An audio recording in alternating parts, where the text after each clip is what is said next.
परिचय। ये दिवाली का समय है। वानी अपने घर के सामने मोमबत्तियां जला रही है। उसके पास 30 मोमबत्तियां हैं। वो उन्हें 5 पंक्तियों में लगाना चाहती है। वो जानना चाहती है कि एक पंक्ति में कितनी मोमबत्तियां लगानी चाहिए।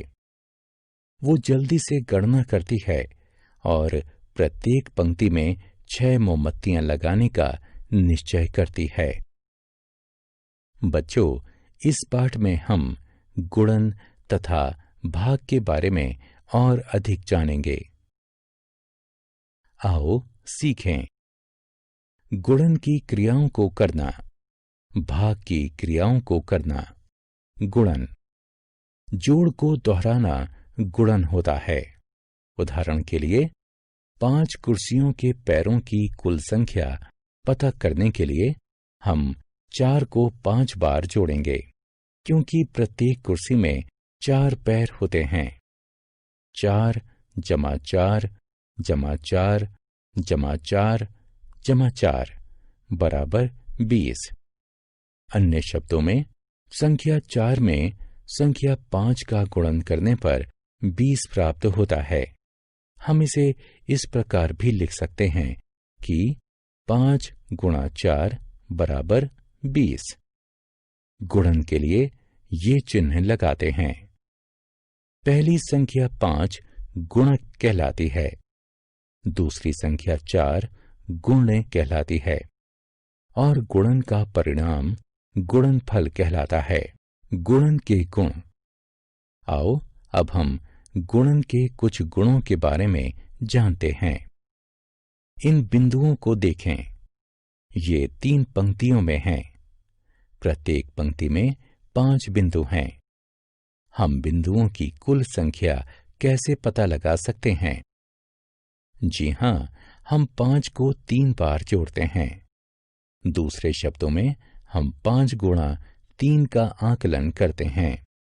हम इसे ऐसे लिख सकते हैं: 3 गुणे 5 जो कि 15 होता है। आओ हम 15 बिंदुओं के विभिन्न विन्यासों को देखते हैं। सभी बिंदुओं को 15 बिंदुओं की एक पंक्ति में लगाया जा सकता है।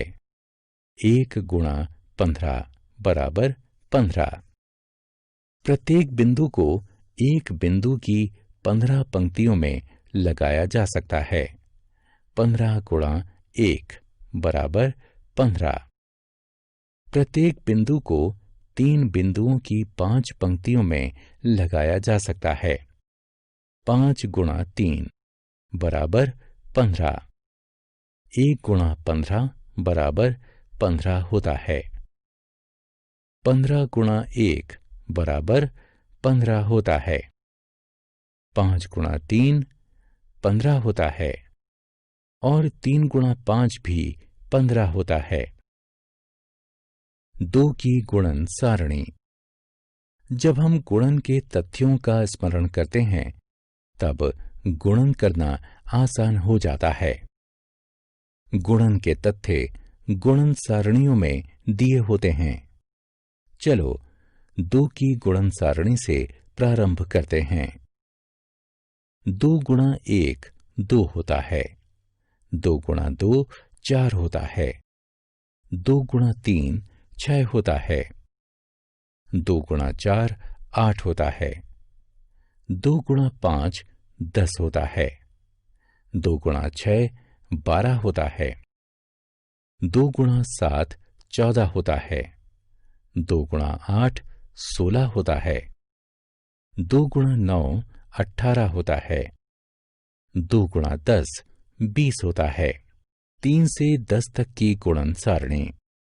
आओ अब हम 3 से 10 तक की संख्याओं की गुणन सारणी को जानते हैं। चलो 3 की सारणी से प्रारंभ करते हैं। अब 4 की सारणी, 5 की सारणी, 6 7 8 9 तथा 10 की सारणियां।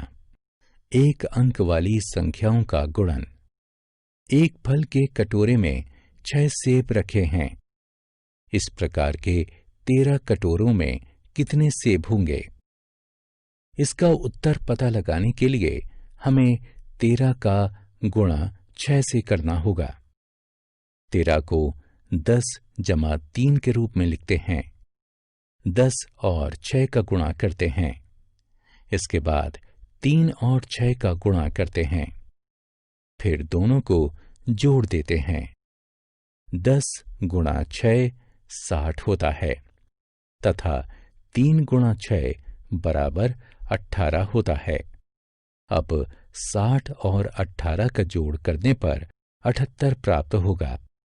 अतः 13 कटोरों में 78 फल रखे होंगे।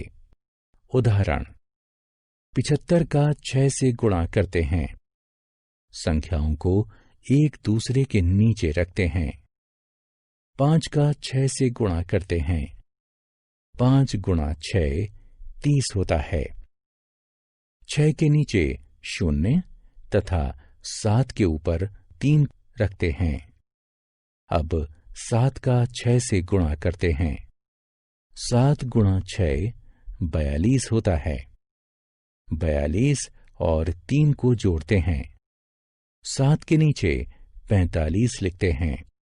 उत्तर 450 होता है। भाग के गुण। भाग गुणा का ठीक उल्टा होता है। ये घटाने की प्रक्रिया को दोहराना होता है। आओ अब हम भाग के बारे में और जानते हैं। इस चित्र को देखें। बगीचे में 24 गमले हैं। अगर माली बगीचे में रखे गमलों को 4 पंक्तियों में लगाता है तो बताइए प्रत्येक पंक्ति में कुल कितने गमले होंगे? आइए हम चरणबद्ध तरीके से इसे देखते हैं। प्रत्येक पंक्ति में 6 गमले होंगे। आइए देखें कैसे। माली पहली पंक्ति में 6 गमले लगाता है। अब उसके पास 18 गमले बचते हैं। वो दूसरी पंक्ति में 6 गमले लगाता है। अब उसके पास 12 गमले बचते हैं। वो तीसरी पंक्ति में 6 गमले लगाता है। अब उसके पास 6 गमले बचते हैं। वो चौथी पंक्ति में भी 6 गमले लगाता है। अब उसके पास कोई भी गमला नहीं बचता है।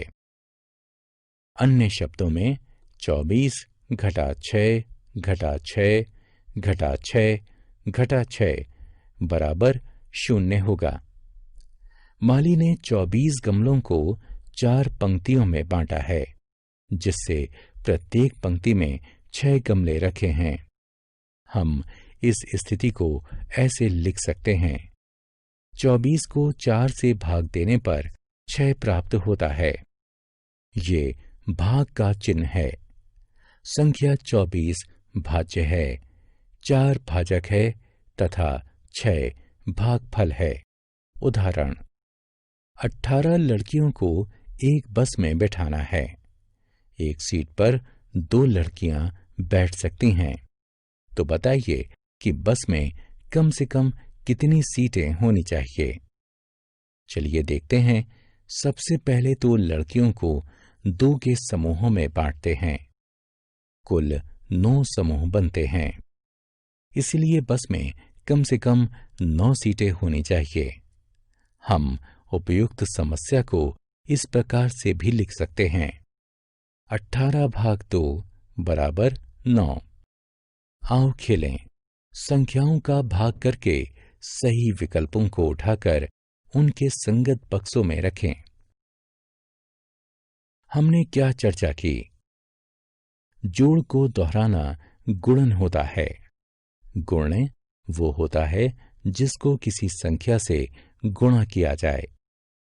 गुणक गुणन करने वाली संख्या होती है। गुणन का परिणाम गुणनफल कहलाता है। घटाने को दोहराना भाग होता है। भाज्य वो होता है जिसका किसी संख्या से भाग किया जाए। भाजक भाग करने वाली संख्या होती है। भाग का परिणाम भागफल कहलाता है।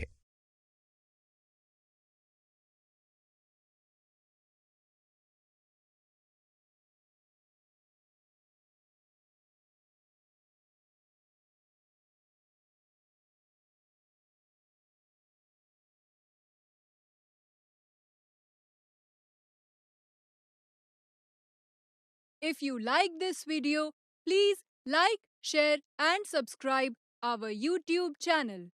For more details, visit www.unfoldyou.com.